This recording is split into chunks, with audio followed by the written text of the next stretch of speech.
Bridge বানাইতে যাই, গিয়ে দেখি যে ব্রিজটা আমি 5 লাখ টাকা দিয়ে বানাইছি এটা সরকারিভাবে বানানো হচ্ছে 71 লাখ দিয়ে।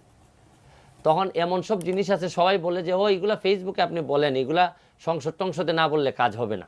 তা আমি তাইলে তো দেখা যাচ্ছে যে একটা পাওয়ারফুল জায়গা হচ্ছে সংসদ, এবং সংসদে আসলে এটা তো ঠিক যে একজন মেম্বার অফ পার্লামেন্ট হিসাবে আমি অনেক জায়গা আছে আমার আর ভিডিওই করা লাগবে না, লাইভই করা লাগবে না, আমি নিজের ফোনেই হয়তো ম্যানেজ করতে পারবো। তখন আমি চিন্তা করে দেখলাম যে এই 8 লক্ষ মানুষকে ম্যানেজ করার জন্য একটা ক্যারিসমেটিক লোক দরকার। আমার চেয়েও তো আরও অনেক ক্যারিসমেটিক লোক থাকতে পারে, তাহলে ওনারা আসুক, যদি পরে আমাকেই মানুষ আসলে পছন্দ করে নিলেন। আচ্ছা, এই 50টা ব্রিজ যে আপনি নিজের পোশাক করলেন, এই টাকা পেলেন কই?